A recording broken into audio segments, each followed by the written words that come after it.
আফগানিস্তানের নাম শুনলেই চোখে ভেসে ওঠে যুদ্ধবিধ্বস্ত এক দেশের ছবি। সন্ত্রাস দমনের অংশ হিসেবে 2 দশকেরও বেশি সময় ধরে দেশটিতে নানা অভিযানের পাশাপাশি সেটিকে সামরিক ঘাঁটি বানিয়েছিল যুক্তরাষ্ট্র, যুক্তরাজ্য সহ ন্যাটোর মতো সামরিক জোট। তবে 2021 সালে দেশটি থেকে মার্কিন সৈন্য প্রত্যাহারের ঘোষণার পর বদলে যেতে থাকে চিত্র। দেশটি থেকে মার্কিন সেনা প্রত্যাহারের মাঝেই ঝড়ের বেগে আফগান সামরিক বাহিনীকে হটিয়ে দেশটির নানা অঞ্চলের ক্ষমতা দখল করে নেয় তালেবান। ধীরে ধীরে পুরো দেশেই নিজেদের শাসন পুনঃপ্রতিষ্ঠা করে দ্বিতীয় দফায় আফগানিস্তানের ক্ষমতায় আসে তালেবানরা। পালিয়ে বিদেশে আশ্রয় নেন প্রেসিডেন্ট আশরাফ গনি সহ অধিকাংশ নেতারা। তবে যুদ্ধবিধ্বস্ত আফগানরা যেন ফিনিক্স পাখি, পুড়ে গিয়েও আবার নবজন্ম হয় নতুন উদ্যমে। বিশ্বমন্দায় বাঘা বাঘা দেশগুলো যেখানে খাবি খাচ্ছে, সেখানে আফগানরা এগিয়ে যাচ্ছে অনেকটা স্বাভাবিক গতিতেই। এরই মধ্যে কোনো ধরনের বিদেশি সহায়তা ছাড়া 285 কিলোমিটার দৈর্ঘ্যের খাল খনন করছে আফগানিস্তান। রুক্ষ মরুভূমিতে খনন করা এই খালের দৈর্ঘ্য সুয়েজ খালের চেয়েও বেশি। এরই মধ্যে কোস্টেপা নামক খালটির 100 কিলোমিটারের বেশি খনন কাজ সম্পন্ন হয়েছে। কোস্টেপা খাল দিয়ে মূলত বয়ে যাবে আমুদরিয়ার পানি। আফগানিস্তান তাজিকিস্তান সীমান্তে সৃষ্ট আমুদরিয়া নদী উজবেকিস্তানের মধ্য দিয়ে প্রবাহিত হয়েছে। কোস্টেপা খাল প্রকল্প বাস্তবায়িত হলে উত্তর আফগানিস্তানের শুষ্ক এলাকায় আমুদরিয়া নদীর 20% পানি বয়ে নিয়ে যাবে। তাতে আফগানিস্তানের 5.5 লাখ হেক্টর বালুকাময় মরুভূমি চাষের আওতায় আসবে এবং আফগানিস্তানের আবাদযোগ্য জমির পরিমাণ 1/3 বেড়ে যাবে। প্রকল্পটি বাস্তবায়িত হলে খাদ্য উৎপাদনে স্বয়ংসম্পূর্ণ হয়ে উঠবে সংকটের চরম সীমায় থাকা আফগানিস্তান।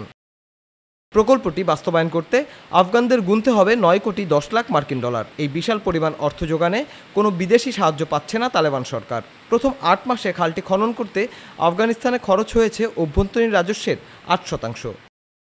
আফগানিস্তানের আফিম চাষের দীর্ঘ ইতিহাস রয়েছে। তবে 2022 সালে এর উপর নিষেধাজ্ঞা আরোপের পর কৃষকরা ডালিম, গম এবং অন্যান্য ফসল চাষের দিকে ঝুঁকছেন, যা যুদ্ধবিধ্বস্ত আফগানিস্তানের অর্থনীতিতে ব্যাপক পরিবর্তন নিয়ে আসছে। এরই মধ্যে পামির কোলা নামে আফগানিস্তানের উৎপাদিত এক পানীয় বিশ্বজুড়ে সাড়া ফেলেছে।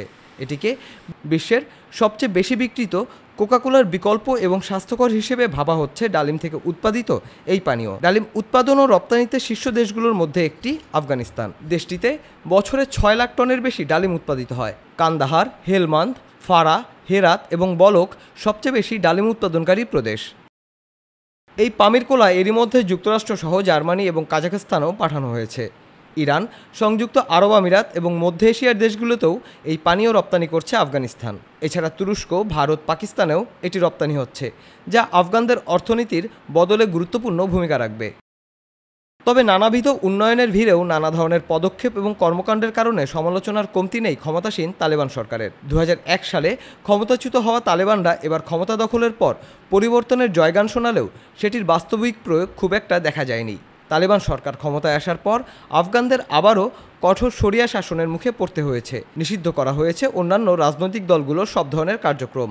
নারীদের শিক্ষার সুযোগ বন্ধ করে দেয়া সহ প্রচলিত নানা বিষয়ে বিধিনিষেধ আরোপ করা হয়েছে, যা নতুন তালেবান সরকারকে চ্যালেঞ্জের মুখেই ফেলছে। Desk report, timeline Bangla.